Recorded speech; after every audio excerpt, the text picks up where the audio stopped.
Hi, ಎಲ್ಲರಿಗೂ ನಮಸ್ಕಾರ. Welcome to my YouTube channel. ಎಲ್ಲರೂ ಆರೋಗ್ಯವಾಗಿ ಖುಷಿಯಾಗಿದ್ದೀರಾ ಅಂತ ಅಂದ್ಕೊಳ್ತಾ ಇದ್ದೀನಿ. ಇದುವರೆಗೂ ಯಾರು ನನ್ನ ಚಾನಲ್ನ ಸಬ್ಸ್ಕ್ರೈಬ್ ಮಾಡ್ಕೊಂಡಿಲ್ಲ ಅಂತಂದರೆ ದಯವಿಟ್ಟು ಚಾನಲ್ನ ಸಬ್ಸ್ಕ್ರೈಬ್ ಮಾಡ್ಕೊಳ್ಳಿ. ಆರೋಗ್ಯಕ್ಕೆ ಸಂಬಂಧಿಸಿದ ಉಪಯುಕ್ತ ಮಾಹಿತಿಯನ್ನು ನಾನು ನನ್ನ ಚಾನಲ್ನಲ್ಲಿ ಕೊಡ್ತಾ ಇರ್ತೇನೆ. ಸೊ ಈ ದಿನ ನಾನು ಹೇರ್ ಗ್ರೋತಿಗೆ ಹೆಲ್ಪ್ ಆಗೋ ರೀತಿಯಲ್ಲಿ ಒಂದು ಮ್ಯಾಜಿಕಲ್ ವಾಟರ್ ಅಂತಲೇ ಹೇಳ್ಬೋದು, ಅದನ್ನು ನಾನು ತೋರಿಸ್ತಾ ಇದ್ದೀನಿ. ಯೂಶಲಿ ಬಹಳಷ್ಟು ಜನರಿಗೆ ಗೊತ್ತಿರಬಹುದು. ಇಲ್ಲಿ ನಾನು ಆ ವಾಟರ್ ನಾನು ಪ್ರೀವಿಯಸ್ಲಿ ಯೂಸ್ ಕೂಡ ಮಾಡಿದ್ದೀನಿ, ಅದರಿಂದ ಬೆನಿಫಿಟ್ ಕೂಡ ಸಿಕ್ಕಿದೆ. ಸೊ ಹಾಗಾಗಿ ನಾನು ಅದ್ರ ಬಗ್ಗೆ ವಿಡಿಯೋ ಮಾಡ್ತಾಯಿದ್ದೀನಿ ಇವಾಗ. ಸೊ ಇಲ್ಲಿ ನಾನು ಆಯಿಲನ್ನು ಹಚ್ಕೊಳ್ತಾ ಇದ್ದೀನಿ. ನಾನು ಪ್ಲೇನ್ ಕೋಕೋನಟ್ ಆಯಿಲ್ ಏನು ಬರುತ್ತೆ, ಕೋಲ್ಡ್ ಪ್ರೆಸ್ಡ್ ಆಯಿಲ್, ಅದನ್ನು ಒಂದು ಸ್ವಲ್ಪ ಉಗುರು ಬೆಚ್ಚಗೆ ಮಾಡಿಕೊಂಡು ಅದನ್ನು ಸ್ಕ್ಯಾಲ್ಪಿಗೆಲ್ಲ ಹಚ್ಚಿ ಲೈಟಾಗಿ ಮಸಾಜ್ ಮಾಡ್ಕೊಳ್ತೇನೆ. ಯೂಶ್ವಲಿ ಮಾರ್ನಿಂಗ್ ನಾನು ಹಚ್ಚಿ ಒಂದು 2 to 3 ಅವರ್ಸು ಬಿಟ್ಟು ಸ್ನಾನ ಮಾಡ್ಕೊಳ್ತೇನೆ.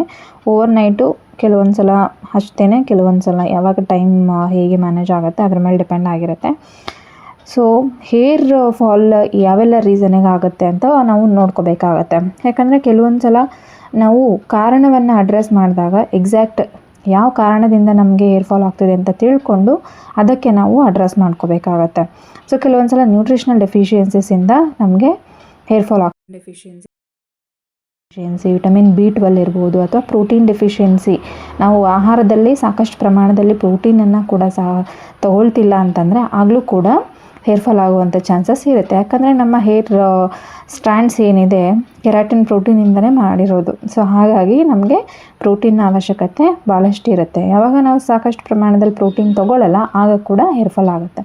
ಇನ್ನು ಹಾರ್ಮೋನ್ ಚೇಂಜಸ್ಸಿಂದ ಆಗುತ್ತೆ. ಥೈರಾಯ್ಡ್ ಇರ್ಬೋದು, PCOS ಇರ್ಬೋದು, ಅಥವಾ ಮುಟ್ಟು ನಿಲ್ಲುವ ಸಮಯ ಇರ್ಬೋದು, ಅಥವಾ ಪೋಸ್ಟ್ ಪ್ರೆಗ್ನೆನ್ಸಿ ಅಂತ ಏನು ಹೇಳ್ತೀವಿ ಆ ಟೈಮಲ್ಲಿ ಕೂಡ ನಮಗೆ ಫಾಲ್ ಅನ್ನೋದು ಜಾಸ್ತಿ ಆಗುತ್ತೆ ಬಿಕಾಸ್ ಆಫ್ ಹಾರ್ಮೋನ್ಸ್. ಇನ್ನು ಸ್ಟ್ರೆಸ್, ಫಿಸಿಕಲ್ ಅಥವಾ ಎಮೋಷ್ನಲ್ ಸ್ಟ್ರೆಸ್ಸಿಂದ ಕೂಡ ಹೇರ್ ಫಾಲ್ ಆಗುತ್ತೆ.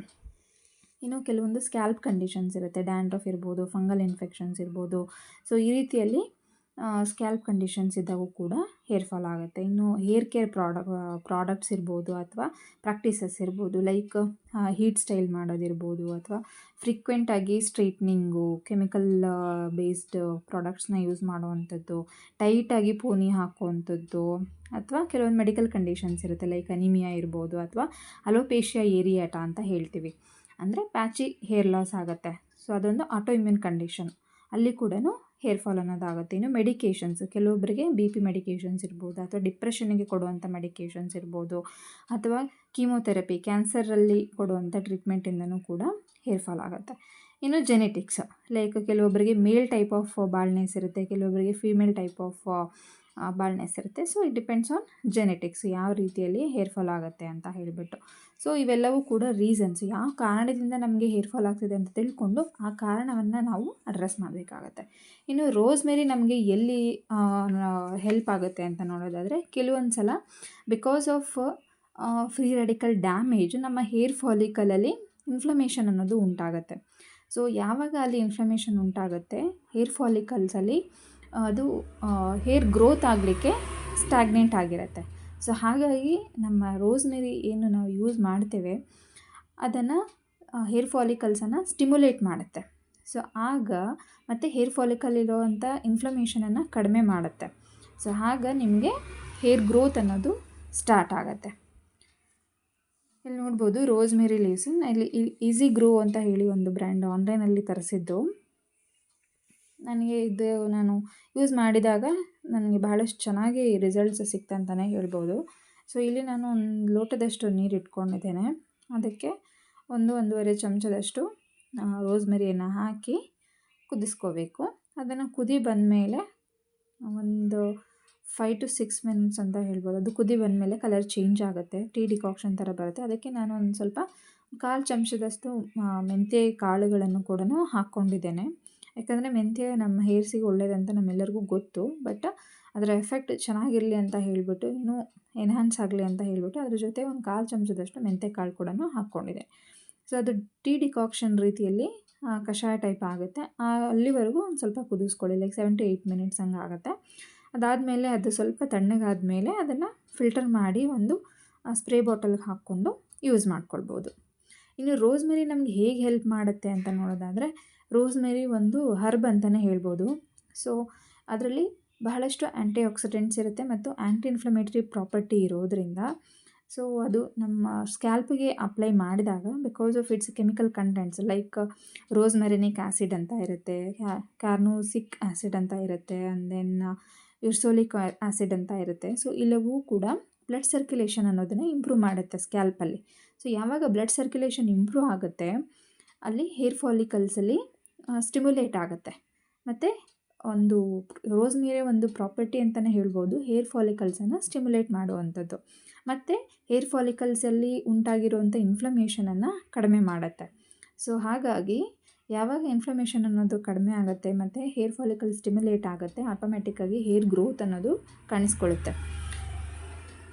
ಸೊ ಇಲ್ಲಿ ನಾನು ಸ್ಪ್ರೇ ಬಾಟಲ್ಗೆ ಹಾಕ್ಕೊಳ್ತಾ ಇದ್ದೀನಿ. ಸೊ ಈ ರೀತಿಯಲ್ಲಿ ನಮಗೆ ರೋಸ್ಮೆರಿ ಹೇರ್ ಗ್ರೋತ್ ಮಾಡ್ಕೊಳ್ಳಿಕ್ಕೆ ಹೆಲ್ಪ್ ಮಾಡುತ್ತೆ. ಹೇರ್ ಗ್ರೋತ್ ಒಂದೇನಾ ಅಂತ ಕೇಳೋದಾದರೆ ಹೌದು, ಹೇರ್ ಗ್ರೋತ್ ಮಾಡ್ಕೊಳ್ಳೋದಕ್ಕೆ ಹೆಲ್ಪ್ ಮಾಡುತ್ತೆ. ಮತ್ತು ಸ್ಕ್ಯಾಲ್ಪಲ್ಲಿ ಏನಾದರೂ ಡ್ಯಾಂಡ್ರಫ್ ಆ ಥರದ್ದು ಏನಾದರೂ ಇತ್ತು ಅಂತಂದರೆ ಕಡಿಮೆ ಮಾಡ್ಕೊಳ್ಳೋದಕ್ಕೆ ಹೆಲ್ಪ್ ಆಗುತ್ತೆ. So depending on the condition ನೀವು ಅದಕ್ಕೆ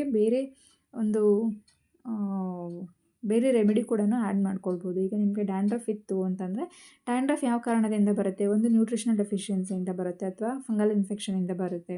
pH ಅಲ್ಲಿ ಇಂಬ್ಯಾಲೆನ್ಸ್ ಅಲ್ಲ ಆದರೆ ನಿಮಗೆ ಡ್ಯಾಂಡ್ರಫ್ ಬರುತ್ತೆ. ಸೊ ಹಾಗಾಗಿ pH ಇಂಬ್ಯಾಲೆನ್ಸಿಂದ ನಿಮಗೇನಾದರೂ ಡ್ಯಾಂಡ್ರಫ್ ಬಂದಿದೆ ಅಂತಂದರೆ ನೀವು ಅದಕ್ಕೆ 1-2-3 ಡ್ರಾಪ್ ನಿಂಬೆ ಹುಳಿಯನ್ನು ಹಾಕ್ಕೊಂಡು, ನಿಂಬೆ ರಸವನ್ನು ಹಾಕ್ಕೊಂಡು ರೋಸ್ಮೆರಿಯೊಂದಿಗೆ ಅದನ್ನು ನೀವು ಸ್ಪ್ರೇ ಮಾಡ್ಕೊಳ್ಬೋದು. ಅದರಿಂದನೂ ಕೂಡ ನಿಮಗೆ ಡ್ಯಾಂಡ್ರಫ್ ಕಡಿಮೆ ಆಗುತ್ತೆ. So it depends on the condition, ಹೇಗೆ ಅಡ್ರೆಸ್ ಮಾಡಬೇಕು ಮತ್ತು ಯಾವ ಕಾರಣದಿಂದ ಬಂದಿದೆ ಅಂತ ತಿಳ್ಕೊಂಡು. ಸೊ ಇಲ್ಲಿ ನಾನು ಎಣ್ಣೆ ಹಚ್ಚಿ 1-1.5 ಗಂಟೆ ಆಗಿತ್ತು. ಅದಾದಮೇಲೆ ನಾನು ರೋಸ್ಮೆರಿ ಏನು ನೀರು ಇತ್ತು ಅದನ್ನು ಸ್ಪ್ರೇ ಬಾಟಲ್ಗೆ ಹಾಕ್ಕೊಂಡು ಅದನ್ನು ಸ್ಕ್ಯಾಲ್ಪಿಗೆ ಸ್ಪ್ರೇ ಮಾಡ್ಕೊಳ್ತಾ ಇದ್ದೀನಿ. ಕೂದಲಿಗೆ ಹಚ್ಚೋ ಅವಶ್ಯಕತೆ ಏನಿಲ್ಲ, ಯಾಕಂದರೆ ಕೂದಲಿಗೆ ಹಾಕಿ ಏನೂ ಪ್ರಯೋಜನ ಇಲ್ಲ. ಸೊ ಇದು ಮೇಯ್ನಾಗಿ ವರ್ಕ್ ಆಗೋದು ಹೇರ್ ಫಾಲಿಕಲ್ಸಲ್ಲಿ. ಸೊ ಹಾಗಾಗಿ ಸ್ಕ್ಯಾಲ್ಪಿಗೆ ಅಷ್ಟೇ ಹಾಕಿದರೆ ಸಾಕು, ಜಸ್ಟ್ ವೆಟ್ ಆದ್ರೂ ಸಾಕು. ವೆಟ್ ಆದಮೇಲೆ ಚೆನ್ನಾಗಿ ವೆಟ್ ಮಾಡ್ಕೊಳ್ಳಿ. ವೆಟ್ ಮಾಡಿಕೊಂಡು ಫಿಂಗರ್ ಟಿಪ್ಸಿಂದ ಒಂದು ಲೈಟಾಗಿ ಮಸಾಜ್ ಮಾಡ್ಕೊಳ್ಳಿ. ಯಾಕಂದರೆ ಈಗ ವೆಟ್ ಆಗಿರೋದ್ರಿಂದ ಇವಾಗ ನೀವು ಬಾಚಣಿಗೆ ಹಾಕಿ ಬಾಚಬಾರ್ದು, ಯಾಕಂದರೆ ಹೇರ್ ಫಾಲ್ ಆಗೋ ಕೌಂಟ್ ಜಾಸ್ತಿ ಆಗುವಂಥ ಚಾನ್ಸಸ್ ಇರುತ್ತೆ. ಸೊ ಹಾಗಾಗಿ ಜಸ್ಟ್ ವೆಟ್ ಆಗಿರೋ ಟೈಮಲ್ಲಿ ಫಿಂಗರ್ ಟಿಪ್ಸಿಂದ ಲೈಟಾಗಿ 2-3 ಮಿನಿಟ್ಸ್ ಮಸಾಜ್ ಮಾಡ್ಕೊಳ್ಳಿ. ಬಟ್ ಆಯಿಲ್ ಮಾಡ್ಕೊಂಡಾದಮೇಲೆ ನೀವು ರಿವರ್ಸ್ ಕುಂಬಿಂಗ್ ಮಾಡ್ಕೊಳ್ಬೋದು. ಸೊ ನಾನು ವಿಡಿಯೋದಲ್ಲಿ ಮಾಡ್ಕೊಂಡಿದ್ದೀನಿ, ನೀವು ಅಬ್ಸರ್ವ್ ಮಾಡಿದರೆ ಗೊತ್ತಾಗುತ್ತೆ. ನಾನು ಆಯಿಲ್ ಹಚ್ಚಾದಮೇಲೆ ಕೂದಲನ್ನು ರಿವರ್ಸ್ ಕುಂಬಿಂಗ್ ಮಾಡ್ತೀನಿ. ಸೀದಾ ನಾರ್ಮಲಾಗಿ ಕುಂಬಿಂಗ್ ಮಾಡ್ಕೊಳ್ತೀವಿ. ಅದಾದಮೇಲೆ ರಿವರ್ಸ್ ಕುಂಬಿಂಗ್ ಮಾಡ್ಕೊಳ್ಳೋದ್ರಿಂದ ಕೂಡ ಸರ್ಕ್ಯುಲೇಷನ್ ತುಂಬ ಚೆನ್ನಾಗಾಗತ್ತೆ. ಸೊ ಇದೆಲ್ಲ ಉಪಯುಕ್ತ ಆಗಿತ್ತು ಅಂತ ಅಂದ್ಕೊಳ್ತೀನಿ ಮಾಹಿತಿ. Thank you for watching. Channel subscribe ಮಾಡ್ಕೊಂಡಿಲ್ಲ ಅಂತಂದರೆ ಈ ಕೂಡಲೇ ಮಾಡ್ಕೊಳ್ಳಿ.